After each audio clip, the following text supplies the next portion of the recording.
Hello friends, in this video we will talk about Edward Bulwer Lytton. He was one of the writer of Victorian age. We are discussing the writers of Victorian age and this is our 164th video, and in this video we will talk about the two writers. Okay, let's start. Bulwer Lytton. So he was born in 1803 and he was died in 1873, and he was attacked by William Makepeace Thackeray in a magazine called Fraser Magazine. तो Fraser नाम के magazine में William मैकपीस थाकरे ने इनके ऊपर comment करी थी. And Bulwer Lytton is famous for coining a lot of terms that we frequently use this days. तो उन्होंने काफ़ी ऐसे टर्म्स यूज़ किए थे जो हम फिर अभी अपने डेली लाइफ में यूज़ करते हैं. कई बार जो मुहावरे उन्होंने बताए थे, तो जैसे कि pursuit of almighty dollars, pen is mightier than sword, and it was dark and stormy night. तो ये एग्जाम्पल्स है जो आजकल हम यूज़ कर रहे हैं डेली लाइफ में, तो ये सारे इन्होंने ही दिए थे. And let's talk about the works of Bulwer Lytton. The first work is Paul Clifford, and it was published in 1830, and it tells about the life of Paul Clifford. Okay, this one is Paul Clifford who lived the double life. तो वो जो double life जी रहा था, जैसे कि both as a criminal and uplift gentleman. तो एक gentleman की भी लाइफ जी रहा था, एक क्रिमिनल की भी. तो and this works open with A phrase. तो ये वर्क ओपन होता है एक फ्रेज से जो है it was dark and stormy night. इस फ्रेज से ये वर्क स्टार्ट होता है. तो हम ज़्यादा इन राइटर्स के ऊपर नहीं करेंगे क्योंकि मोस्टली बहुत कम पूछा जाता है, तो इसीलिए जल्दी दोनों राइटर्स आज कंप्लीट करेंगे. तो नेक्स्ट वर्क है इग्विन arm, and it was published in 1832. It depicts the life of Egwin Arm and life he lived up till his execution. जब तक उसको देश निकाला नहीं दिया गया था, एग्जीक्यूशन नहीं किया गया था, मारा नहीं गया था, जब तक उसकी लाइफ के बारे में ये है. ही वॉज एग्जीक्यूटेड, उसे मार दिया गया था क्योंकि because he murdered his business partner, क्योंकि उसने अपने ही बिजनेस पार्टनर का मर्डर किया था. तो ये Eugene Aram. The next work है the last days of Pompeii, and this work it was published in 1834. ये पब्लिश हुआ था 1834 में. And this work talks about the destruction of the city of Pompeii. जो पोम्पे एक city का नाम है जिसको पूरा तबाह कर दिया गया था, उसके ऊपर है. And Pompeii is an important city in Greek mythology. तो ग्रीक माइथोलॉजी में ये एक बहुत ही इम्पॉर्टेंट सिटी है, इसीलिए इन्होंने इनके ऊपर बनाई है. तो ये आज हमने कंप्लीट कर लिया है Bulwer Lytton. The next writer will discuss about Charles Kingsley. तो इसमें हम चार्ल्स किंग्सले को भी डिस्कस करेंगे, दो राइटर्स, क्योंकि एग्ज़ाम्स में काफ़ी कम समय रह गया है और हमें अपना पोर्शन काफ़ी जल्दी कंप्लीट करना है. तो let's talk about Charles Kingsley. And it was he was born in 1819 and he was died in 1875. तो ये इनका लाइफ के बारे में देख लेते हैं. He was the supporter of Thomas Carlyle. जो थॉमस कार्ले थे उनके ये सपोर्टर थे. Who is a special social commentator. तो ये जो एक सोशल कमेंटेटर है. And Charles Kingsley became a clergyman. वो क्लर्जीमैन थे and he believe that it is possible to correct the problems of industrialisation by applying Christian ethics के through हम जो प्रॉब्लम्स आ रही है इंडस्ट्रियलाइजेशन में उसको सॉल्व कर सकते हैं. And he also became a chaplain to Queen Victoria.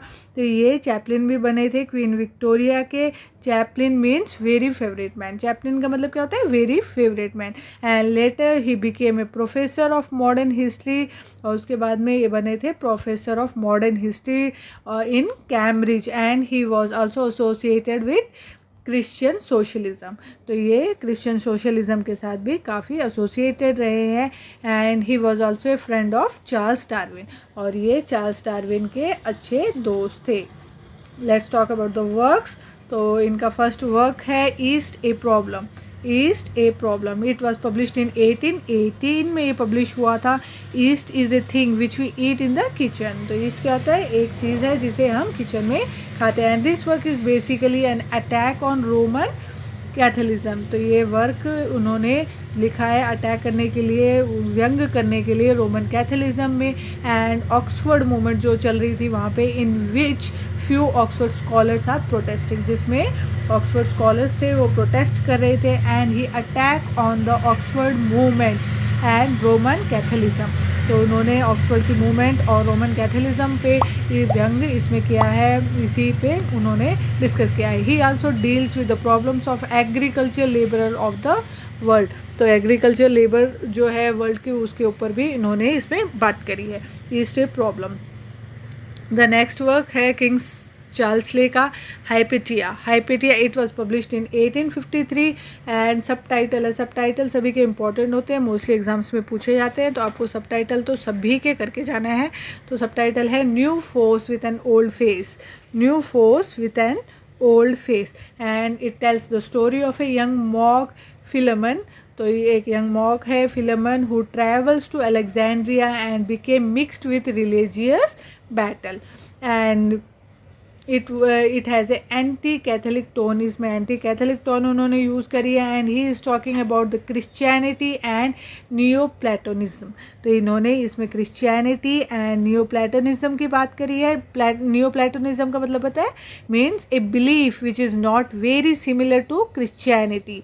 It totally opposite the notions of Christianity. तो क्रिश्चियनिटी के नोशंस है उनसे बिल्कुल अलग होता है ये। एंड नियो प्लेटिज्म का मतलब है, प्लेटिनिज्म का मतलब बताया था, अब नियो प्लेटिज्म का मतलब है means sharing love which is beyond physical and bodily attraction.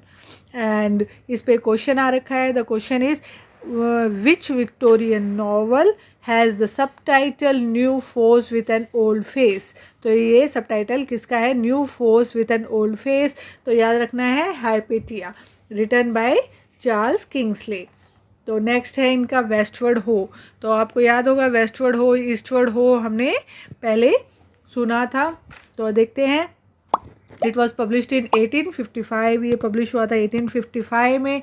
It is A historic novel not a play. ये एक नावल है, प्ले नहीं है, तो नाम से कंफ्यूज नहीं होना है। बेन जॉनसन ने क्या लिखा था, wrote a historic novel as Westward Ho. तो इन्होंने, बेन जॉनसन ने भी एक हिस्टोरिक नावल लिखा था जिसका नाम था Westward Ho. Where as Charles Kingsley wrote a historic novel as Westward Ho. तो इन्होंने भी एक हिस्टोरिक नावल लिखा है जिसका नाम है वेस्टवर्ड हो। तो Ben Jonson wrote a play, इन्होंने प्ले लिखा था, सॉरी ये हिस्टोरिक नावल नहीं, Ben Jonson wrote a play.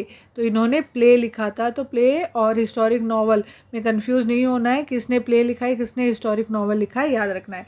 तो वेस्टवर्ड हो क्या है, it is A historic novel. ये एक हिस्टोरिक नावल है जो चार्ल्स किंग्सले ने लिखी है। और आपको अगर आ जाए क्वेश्चन में कि वेस्टवर्ड हो प्ले किसने लिखा है, तो बेन जॉनसन ने लिखा है। तो इसमें it is based on the adventures of Elizabethan privateer Amyas Preston के एडवेंचर्स के बारे में है। एंड दिस पर्सन आर्म Preston sail with Drake and relate to a new world. And this story talks about the adventures of MS. Preston with a touch of romance. तो ये बताती है एडवेंचर्स किसके, आर्मीज प्रिस्टन के बारे में। तो नेक्स्ट लास्ट वर्क है किंग्स चार्ल्स ले का Water Babies. Water Babies it was published in 1863। ये पब्लिश हुआ था 1863 में। सबटाइटल है fairy tale for a land baby. Fairy tale for a land baby and it is a children's novel. ये children's novel है। It was written part satire in support of Charles Darwin.